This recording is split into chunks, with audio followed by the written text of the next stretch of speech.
Welcome to the DoubleACS Daily News. Repairs for the South Attleboro Commuter Rail Station are one step closer to beginning. The design is complete and the project has received significant funding. Attleboro State Representative Jim Hawkins gave us the details. I'm Jim Hawkins, State Rep for Attleboro, and there are some new developments for the South Attleboro Commuter Rail Station.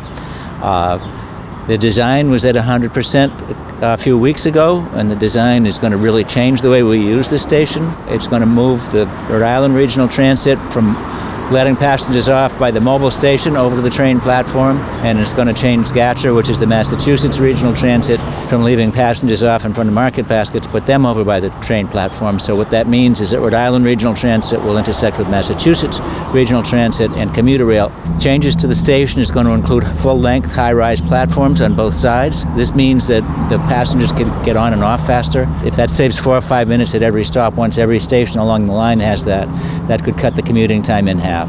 In terms of construction, they've changed it to be modular, so that once they start putting the new station in, it can be done faster. It'll have 3 elevators, one in the parking lot, one on either side, and a glass-enclosed overpass. So it's going to really transform the way we use. And if you can see in the background, we have Amtrak go through here, so we have the catenary. We'll be one of the 2 first lines to have electric trains. So the future is kind of cool. Not only will trains only take half an hour, but once they get the electric trains, that's not soon, but once they do, trains could leave Attleboro every 15 minutes. The challenge is that the funding is done separately from the design, and the capital improvement plan was our chance to speak about that, and the people in Attleboro sent in, at least ones that I was CC'd on, sent in 60 or 70 letters supporting the change, the renovations to the station to keep this moving.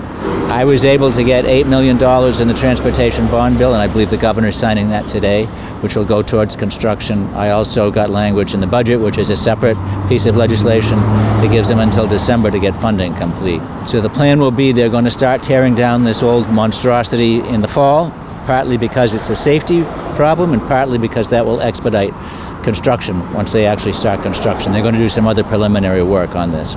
This has been since 2018, when then Secretary Pollock said they had no plans to do anything about the steel overpass.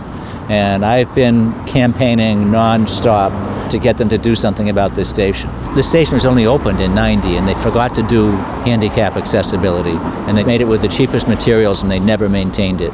So for this facility to only last 30 years is a real slap in the face to the people who live in this area. The people that did move out here, now they've got to drive into Boston, and 95 is absolutely gridlocked. There's a 350-unit development going in where Atlantic Golf used to be, just up the street, for the express purpose of using this train station. There's been economic development, and there's a lot of stores, businesses open because of this, and housing has gone crazy here. It's really made a difference for this part of the city, but it's all based on the train station being here.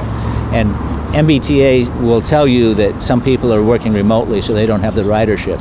But what they don't realize is before COVID, this parking lot and the one downtown were both full before 7:30 in the morning. So they don't have any idea how many people really could be using the train.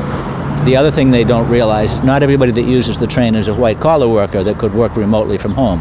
A lot of the people that use the train are working in the hospitals and medical facilities in Boston, and they don't have the option of working from home. So this is critical to the area.